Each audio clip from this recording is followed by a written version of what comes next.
He's an academic in the best sense of the word. He's not only the president of the Cato Institute, but its guiding light. Anyone who's ever read his works or talked with him can attest to his status as an intellectual, and his political experience spans more than a decade, when he served as our vice chair of the National Party, later as our national chair, as a member of the National Executive Committee, and as the genius behind the Clark campaign in 1980. Few people are qualified to speak on any one of these three subjects of intellectuals, academics, or politics, and I can think of none more qualified to speak on the relationship of all three than Ed Crane. Ed?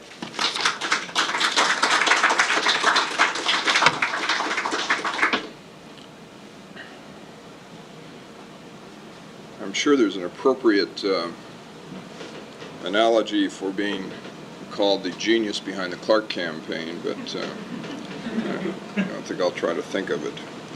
Got an hour.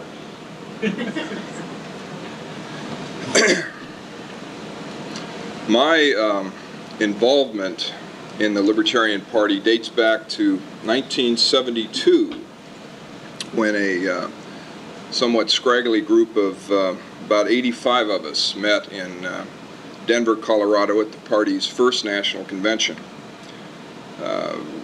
We were, I think it's safe to say, a colorful group of people, each with a different background and perhaps a different motivation for being there, but all of us were convinced that there was something profoundly wrong with the political system in the United States.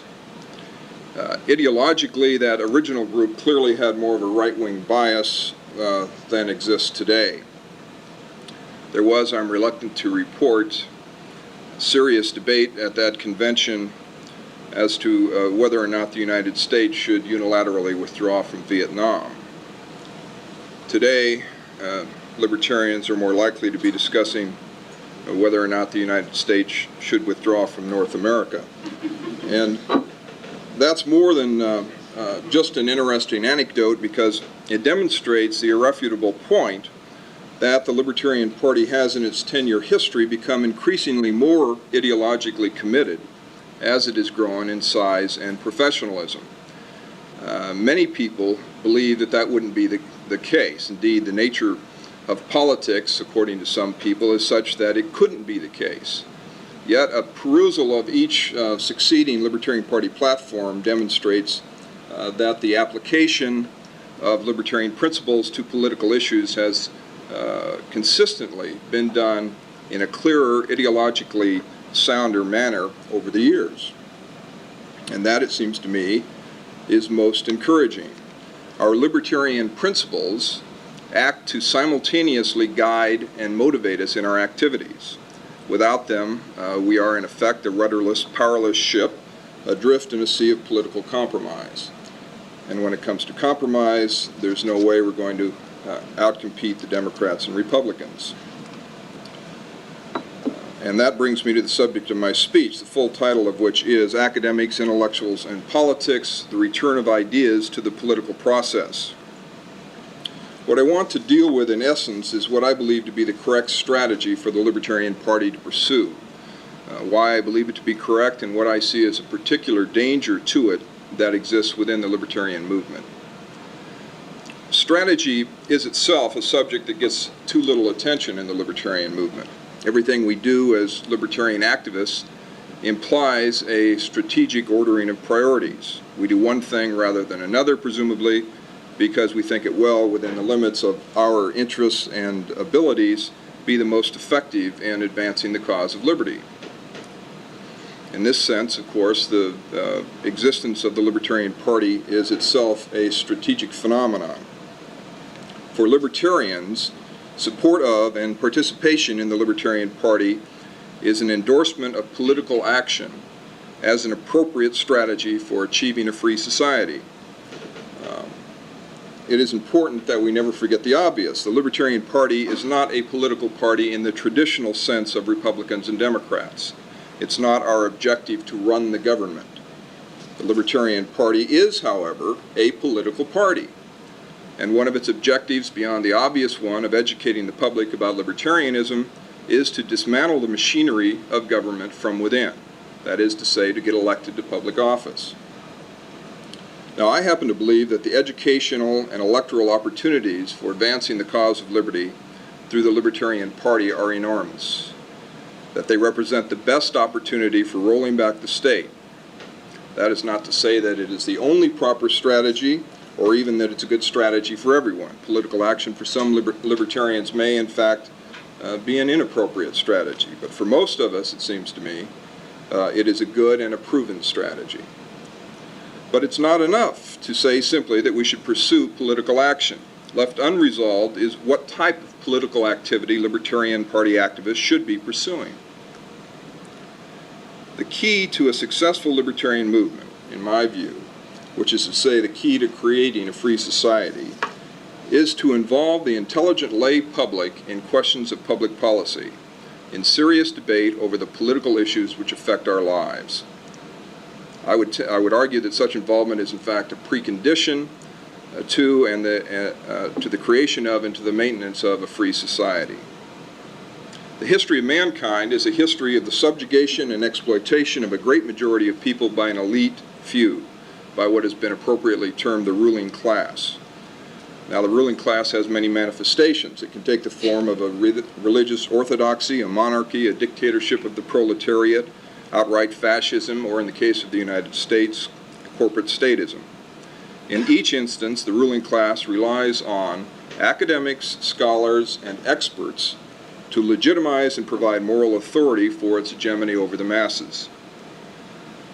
At this point, I want to make an important distinction between what I would call academics or court intellectuals on the one hand, and intelligent laymen or Hayekian intellectuals on the other. Murray Rothbard has accused me of, among other atrocities, being anti-intellectual. I would beg to differ. As I will argue in a moment, I think there's a desperate need to recruit more intellectuals into the libertarian movement. Now, if Rothbard had accused me of being anti-academic, I would have had to have confessed, I think, a certain bias in that direction. Now, that's not to say that there isn't a role for academics to play in society. It's just that it's a more limited role than they currently play, and political action is not the place for them to play it.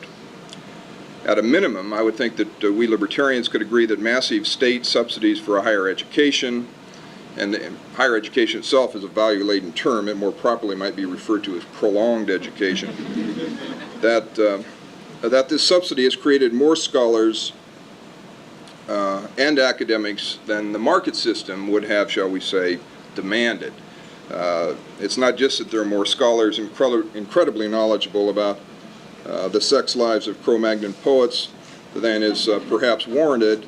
It's that there are literally thousands and thousands of economists, sociologists, historians, and philosophers in our society whose life work in a free market system would probably be channeled in more productive directions. An article in the Pacific Sun a couple of years ago offered a somewhat exaggerated but to-the-point discussion of this, of the libertarian view of court intellectuals, again, not the broadly defined Hayekian intellectuals, which I'd like to share with you. It goes like this. In a truly capitalistic society, intellectuals would be paid exactly what they're worth on the free market, which is perilously close to nothing. As a result, almost all intellectuals are court intellectuals. They tell the prince what he wants to hear, and in this country that consists of telling the president and Congress and everyone else that our government is just, important, and necessary. In a word, essential. In return, they are given tenure at state universities and government grants at private ones. They are plucked out of Ivy League political science departments to become presidential advisors and secretaries of state. They win appointments to head bureaucracies and hold seats on regulatory commissions. And once in place, they do what court apologists have always done. They obfuscate, complicate, and intimidate the average citizen into denying what otherwise would patently be obvious to him. President Harry Truman was perhaps being unduly personal when he called former Senator William Fulbright an overeducated son of a bitch, but he had the principle correct. Higher education doesn't so much train people to think straight as it enables them to repeat the most blatant self-deceptions with total self-assurance. That's the end of the quote. Of course, one of the advantages of overeducation is that it provides the recipient with more information or misinformation about a given subject than is possessed by a layman. It allows the scholar or expert to intimidate through arguments from authority in reference to his PhD. It does not mean the scholar or expert has better judgment or is necessarily more intelligent than broad segments of the lay public. And I think that's particularly true today when it can be argued that the bureaucratized, politicized, and unionized academic establishment tends not to be attractive to the brightest and most creative young minds in our society.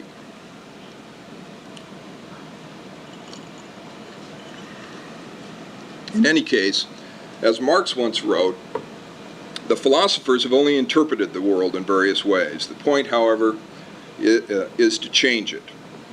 And in order to change the world in a libertarian direction, the libertarian movement, needs to recruit intellectuals and to motivate those intellectuals to agitate for change.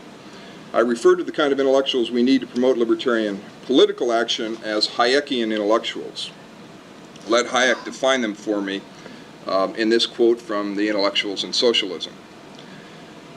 The term intellectuals, however, does not at once convey a true picture of the large class to which we refer, and the fact that we have no better name by which to describe what we have called the second-hand dealers in ideas is not the least of the reasons why their power is not better understood. Even persons who use the word intellectual mainly as a term of abuse are still inclined to withhold it from many who undoubtedly perform that characteristic function. This is neither that of the original thinker nor that of the scholar or expert in a particular field of thought. The typical intellectual need be neither. He need not possess special knowledge of anything in particular to perform his role as intermediary in the spreading of ideas. What qualifies him for his job is the wide range of subjects on which he can readily talk and write, and a position or habits through which he becomes acquainted with new ideas sooner than those to whom he addresses himself, unquote. Hayek goes on to include within his definition of intellectuals journalists, teachers, ministers, writers, cartoonists, scientists, and doctors. He makes it clear that he would include anyone who is concerned about ideas enough to learn the facts about an issue and attempt to convince others of the validity of his position based on those facts. Hopefully that would include the majority of people in this room. That is to say, we are, for the most part, what I am calling Hayekian intellectuals. The key characteristic of the Hayekian intellectual is his desire and his ability to convince others of the correctness of his point of view. In this sense, the intellectual is, or should be, more important than academic experts in terms of political action. That is why, I think, as Hayek put it, quote, "It is not surprising that scholars and experts often feel contemptuous about the intellectual, are disinclined to recognize his power, and are resentful when they discover it."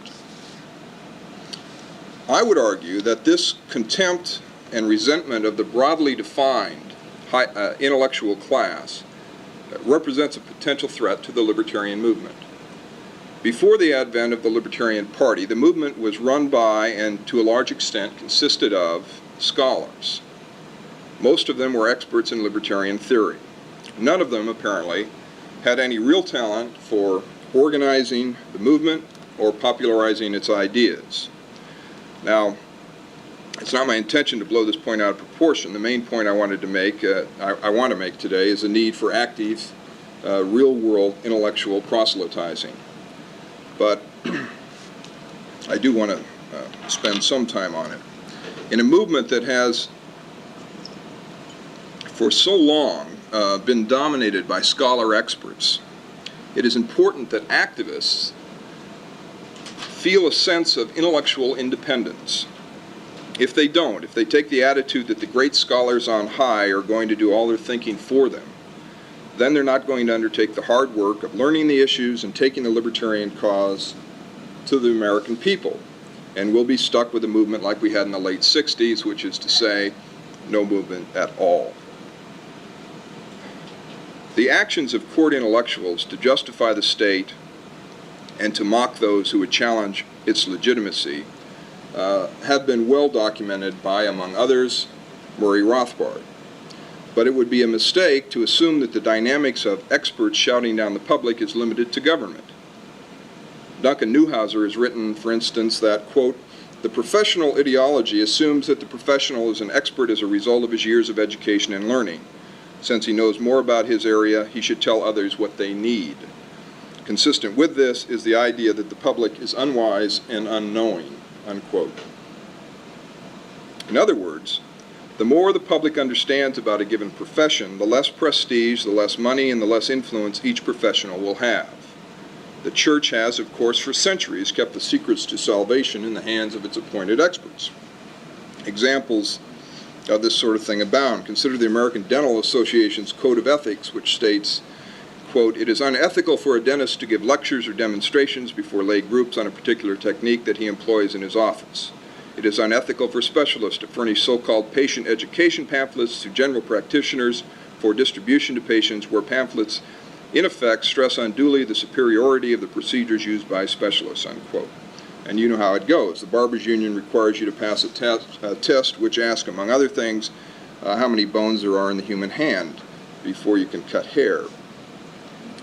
Now, this phenomenon is something people are, particularly libertarians, I think, are very much aware of. But when it comes to the field of political ideology, I think the unfortunate fact is that the same unwillingness to grant non-experts the right to practice in that field exists.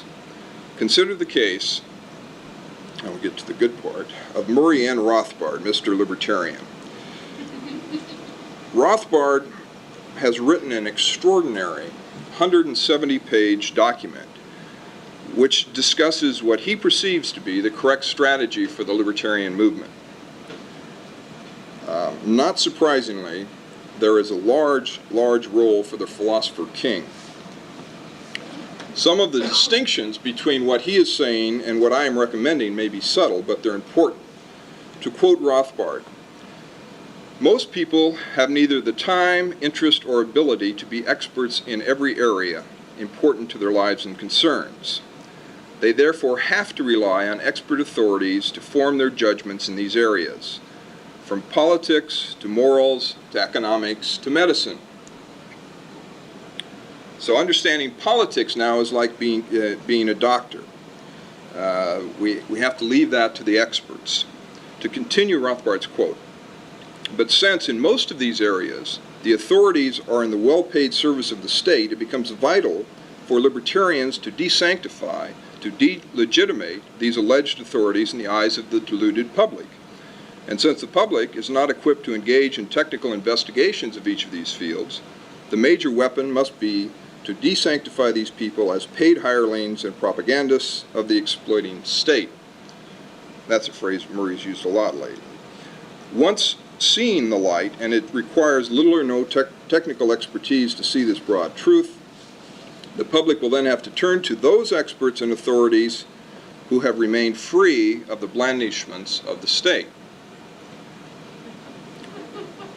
See, what he says is the public will then have to turn to those experts and authorities who have remained free of the blandishments of the state. Oh, and who do you suppose that will be? One of the remarkable aspects of Rothbard's strategy paper is that about a third of it is devoted to praising the strategic genius of two rather anti-libertarian chaps, Vladimir Lenin and Adolf Hitler. Aside from the fact that the courses of action chosen by two such despicable human beings as Lenin and Hitler should be viewed with extreme skepticism, the obvious problem with an approach which tries to superimpose strategic successes of the past, in one case a past that is over 60 years old, and in both cases strategies employed during wartime. The problem with doing that on today's situation is that those strategies have little relevance to today's situation. Yet Rothbard, I can tell you from personal experience, persists in his obsessive role-playing as a modern-day Lenin.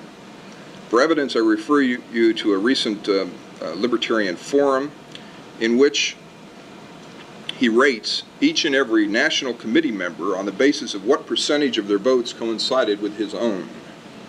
Rothbard even rated state delegation votes at the National Convention according to his self-determined party line. To me, this sort of breathless accounting of others' deviations, which was in fact typical of Lenin's cadre during the Revolution, is ludicrously out of place in today's libertarian movement. It's not only counterproductive, it's childish.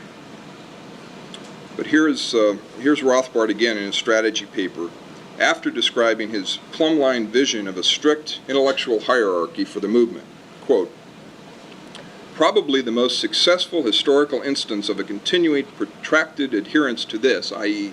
Rothbard's, centrist line, is Vladimir Lenin."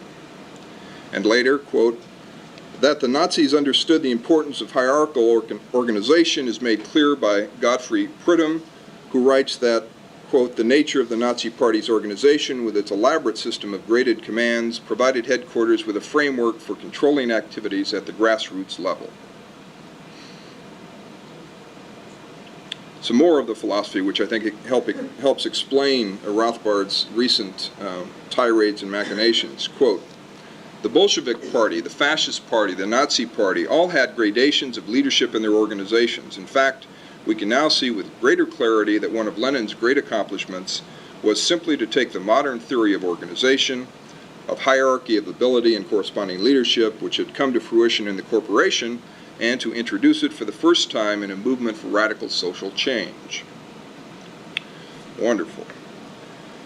There's more good stuff in this paper, which serious libertarians should be aware of if they want to understand Murray Rothbard. Here's another one. Quote, "Hitler also understood the importance of having a dedicated cadre within a broader party organization. Thus, Hitler once said, 'It is necessary to have something within the organization of the law of association as a further organization which carries through the Führer idea to the full degree in order to preserve the instrument of the unity of the movement against all attempts to destroy it.' Hitler, Rothbard tells us, was, quote, particularly impressed with the graded hierarchical organization of the Roman Catholic Church," unquote. I could go on. But let me say here that I'm not trying to equate Murray Rothbard with Lenin and Hitler. Rothbard has been a giant in the fight for liberty. Rothbard has earned a much-deserved stature among libertarians because of his scholarly work in philosophy and economics. However, this does not make him a political strategist or tactician. Rothbard, it seems to me, doesn't want to admit he can't do everything. The similarity between him and these historical figures, whose strategies he desires to emulate, lies in the self-delusion of his own infallibility. And that would not be dangerous were it not for his desire to project his vision for the movement through his beloved hierarchy. If there is a chain of command and Rothbard is at the top, then, he reasons, we are all spouting libertarianism according to Rothbard and all is well with the world. Murray Rothbard, in my view, fervently wants to do our thinking for us. Perhaps a couple of final quotes from his strategy paper will make this point clear. Murray Rothbard criticizes the Libertarian Party because, quote, "First, anyone can become a party member simply by signing a vague and non-enforceable pledge." How one would make it enforceable is interesting to contemplate. And once a member, he cannot be expelled. And second, every party member, regardless of how ignorant, unlibertarian, or moronic, and believe me, he holds a lot of us in that category, is encouraged to think for himself as a cadre of being as good as any other libertarian. And finally, in praise of communist parties, this is still from this memo, in praise of communist parties that have understood the problems created by the unbridled independence of members that I just cited, he says, quote, "Every party member is not equal to every other. From the very beginning, the new party member knows his place." And here Rothbard has underlined the manuscript with "knows his place." Now, if Rothbard were simply running a corporation which he had designed in a hierarchical manner to sink or swim based on his commands, Perhaps one could forgive him his excesses. But as I've stated before, for the libertarian movement to succeed, we need real-world intellectuals who think for themselves and are out promoting the libertarian philosophy. Ours is a philosophy that cannot succeed with an army of robots. Yet that is what I'm convinced the scholar-expert Rothbard wants. Perhaps the most obvious example of this can be seen in Rothbard's vicious attacks on the Clark for President white papers.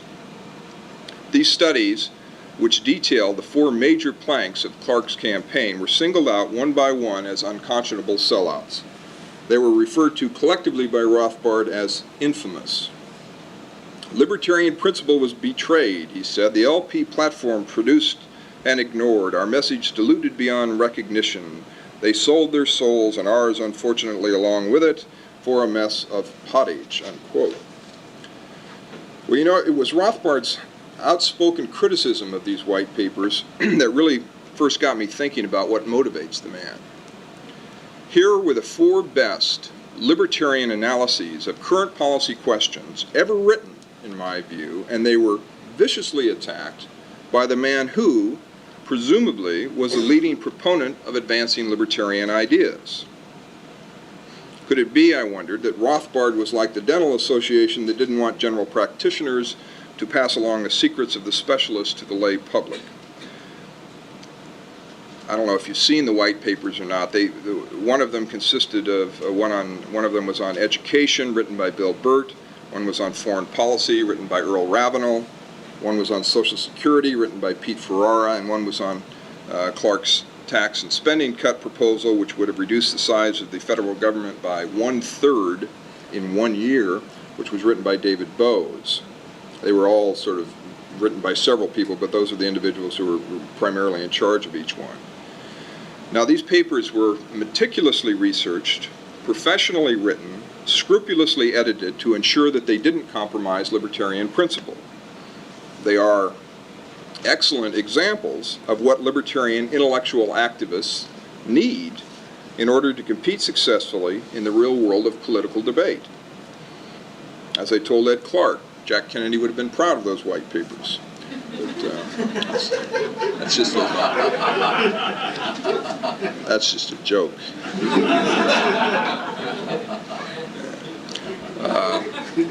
Too bad you have to point that out.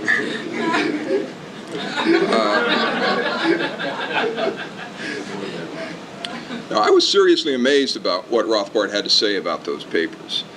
Rothbard said it wasn't clear from the white paper on education, for instance, that Clark's tuition tax credit proposal was only a transitional plan. And yet here's what the white paper actually said. Quote, "It is fundamentally contrary to the principles of a free society for government to involve itself in education. It is time that we establish freedom of education and remove government from this area altogether," unquote. Rothbard said the white paper on foreign policy abandoned a principled policy of non-intervention. Here's what the white paper says, quote, "The case for non-intervention is based on the moral principles of peace and respect for other peoples," unquote. That's what a principled policy of non-intervention means. Rothbard said the white paper on taxing and spending proposed a cut that was not perceivably more radical than Reagan's. Well, to say that an immediate 50% reduction in everyone's taxes, which is what the white paper proposed, cannot be perceived as more radical than Reagan's proposed reduction in tax increases is equivalent to saying that the Queen Mary can't be perceived as being larger than a rowboat. Rothbard also accused us with regard to that white paper, accused us in writing of not calling for the abolition of OSHA. The section on OSHA in the white paper concludes with this sentence, quote, "It should be abolished," unquote. But perhaps that is a little ambiguous.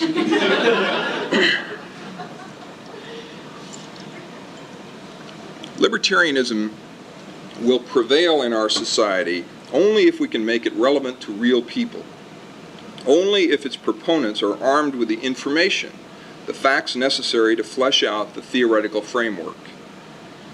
Libertarianism isn't important because it is a beautifully integrated political philosophy, which it is.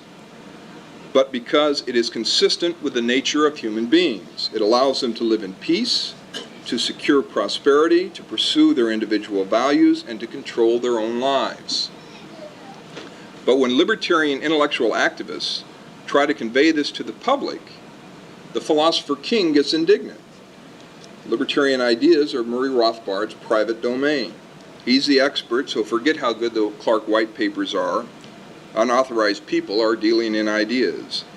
And I'm not talking here simply about the more sophisticated analyses that Rothbard has criticized, like the White papers. I'm talking about anyone who reaches out to other people on behalf of libertarianism.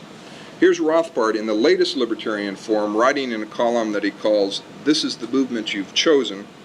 His byline, incidentally, is the Old Curmudgeon, a title he bestowed upon himself many years ago. Rothbard takes Ken Fanning, a libertarian legislator in Alaska, to task for having said in a newspaper article, quote, "To the extent that we keep offering a philosophical diversion for PhDs, we're in trouble," unquote. Fanning goes on to say that libertarians, quote, "see individualism in a very specific way, cutting wood tonight as opposed to waiting a week to cut wood because of some government regulation." Well, Rothbard just exploded at that. He mocks Fanning for espousing folk wisdom and suggests that he campaign on a slogan of "chop wood now." "I'm afraid, big guy," Rothbard concludes condescendingly, "we might have to keep some intellectuals around, and even, should you excuse the expression, PhDs. But what Rothbard doesn't realize is that for the Libertarian Party to succeed, it needs white papers and Ken Fanning much more than it needs PhDs scrutinizing NatCom voting records. It needs the folk wisdom that Rothbard mocks more than it needs scholarly nostalgia over Vladimir Lenin's organizing genius.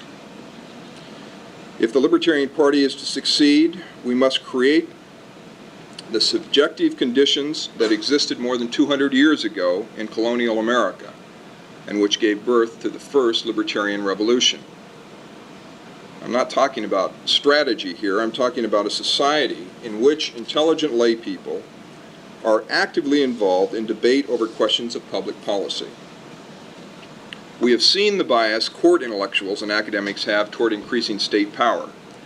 In colonial America, and for most of the 19th century for that matter, the informed public, the broadly defined Hayekian intellectuals of the period, had a self-confidence in dealing with ideas and public policy that made attempts by the would-be ruling class to subjugate the population very risky business. People knew they had rights, they understood what caused inflation, they opposed taxation, they fought subsidies to business, they were literate, informed, and unintimidated by so-called experts. It was a time when people thought for themselves and cared enough about their beliefs to try to convince others. According to historian Bernard Bailyn, there were some 1,500 political pamphlets published during the 20-year revolutionary period, mostly by ordinary Americans. Quote, "They did not transcend the ordinary limitations of their trade," Bailyn wrote. "They were rarely principals in the controversies of the time. The American pamphleteers were almost to a man lawyers, ministers, merchants, or planters heavily engaged in their occupations. The American writers were profoundly reasonable people. Their pamphlets convey scorn, anger, and indignation, but rarely blind hate, rarely panic fear. They sought to convince their opponents." And of course, Thomas Paine's little booklet, Common Sense, which was, I think, full of what one could call folk wisdom, was read by about every literate person in the colonies. More than 120,000 copies were printed in a population of 3 million. That would equate to some 9 million copies in print today. In addition to each copy of Common Sense typically being read by several people, it was not uncommon for it to be read aloud in taverns and other public meeting places. According to Eric Foner, what unifies Paine's ideology was that he embraced the dual transformation which undertook America in these years: the emergence of mass political participation and the expansion of market relations in the economy and society. Foner underscores the importance of popular political involvement in the issues of the day. He writes, the politicization of the mass of Philadelphians, from the master craftsman to a significant segment of the laborers and poor, was the most important development in Philadelphia's political life in the decade before independence. The politicization of the artisan class was one of the fundamental political changes of the revolutionary generation, which is to say he got the average intelligent layman. They were convinced to become actively involved in these issues and did something about it. This active involvement of non-academic intellectuals and business people in political affairs is something that continued for more than 100 years after the Revolution. As Leonard Liggio has pointed out, the Democratic Party, particularly of the second half of the 19th century, was remarkably libertarian, favoring individual rights and hard money while opposing mercantilism. Political debate during much of that century was ideological and focused on the dangers of government power and the legitimacy of government actions relative to the rights of individuals. As time went on, however, ideology gave way to coalition politics, to special interest pressure groups, and to pork barrel legislation. The concept of experts and authorities in the social sciences began to take hold. Politics became a game of delivering block votes, with political leaders doing the thinking and the general public becoming less and less interested in political ideology per se. The court intellectuals and government apologists finally began to have their way at the turn of the century, as the gates to statism were thrown wide open.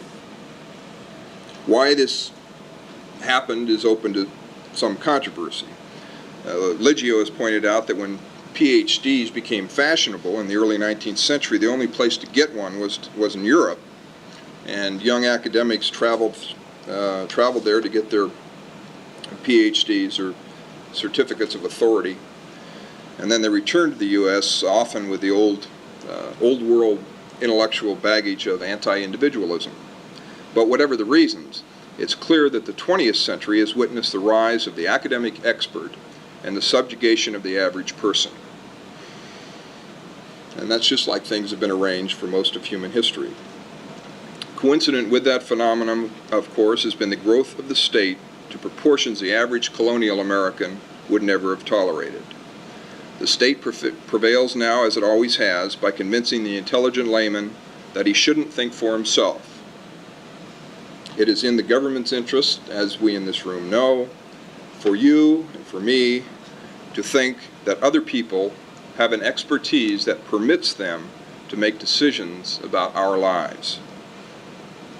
Happily, the state has been singularly unsuccessful in convincing the people in this room that a hired academic expert is anything other than a societal leech. Because of our independence of mind, libertarians, I think we do represent the only significant long-term threat to state hegemony in our society. H.L. Mencken put it this way: all that government can see in an original idea is potential change, and hence an invasion of its prerogatives. The most dangerous man to any government is the man who is able to think things out himself, without regard to the prevailing superstitions and taboos. Almost inevitably, he comes to the conclusion that the government he lives under is dishonest, insane, and intolerable. And so, if he is romantic, he tries to change it. And even if he is not romantic personally, he is very apt to spread discontent among those who are. Alexis de Tocqueville put it this way: after having thus successfully taken each member of the community in its powerful grasp and fashioned him at will, the government then extends its arm over the whole community.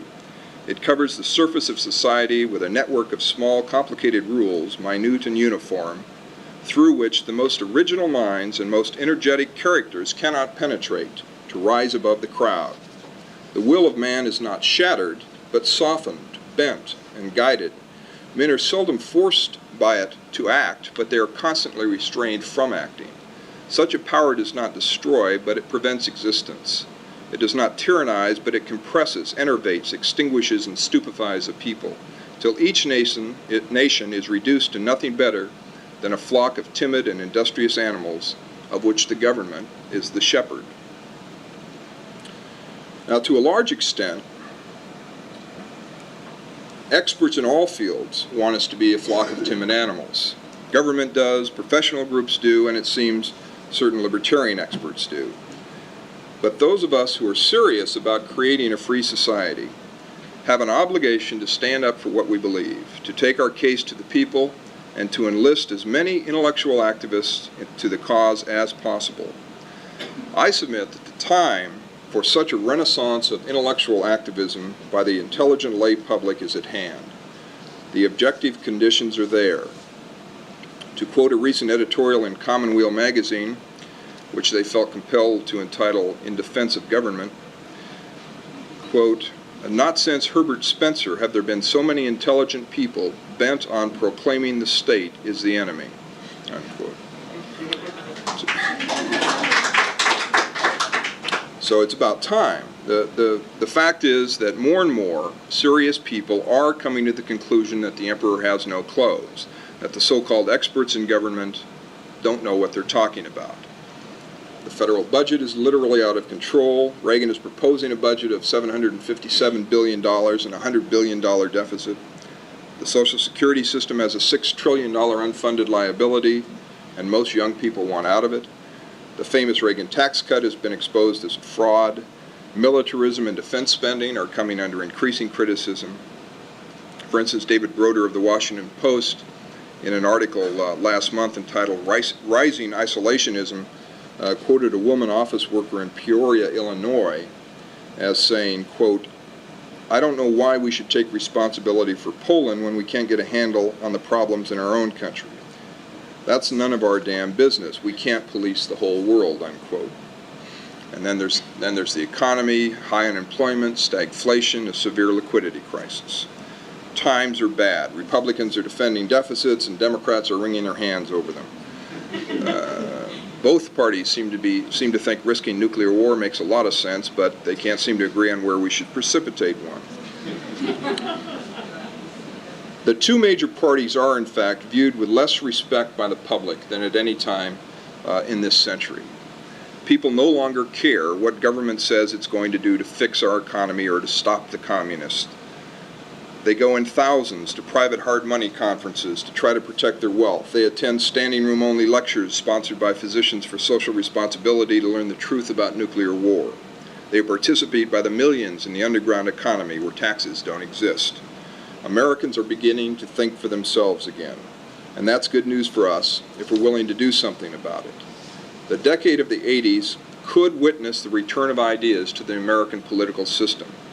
Just as people are learning to think for themselves about social issues and financial issues, so could they start thinking for themselves politically.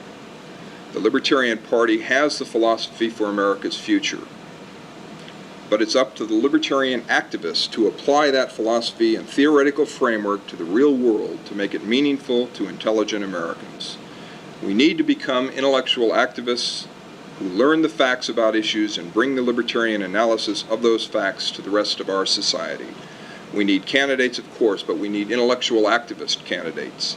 Libertarian candidates need to debate the Republican and Democratic opponents armed with more knowledge of facts, figures, and history.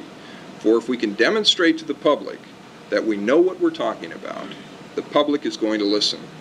And listening and learning about libertarianism can be an exciting thing for people starved for common sense and concerned about their future. Friedrich Hayek was, I think, writing to those of us involved in the libertarian movement when he wrote, "Unless we can make the philosophic foundations of a free society once more a living intellectual issue, and its implementation a task which challenges the ingenuity and imagination of our liveliest minds, the prospects of freedom are indeed dark. But if we can regain that belief in the power of ideas, which was the mark of liberalism at its best, the battle is not lost." The mark of liberalism at its best, of course, was America's revolutionary period. It is up to us to reawaken that independence and love of liberty that was the first libertarian revolution. Thank you.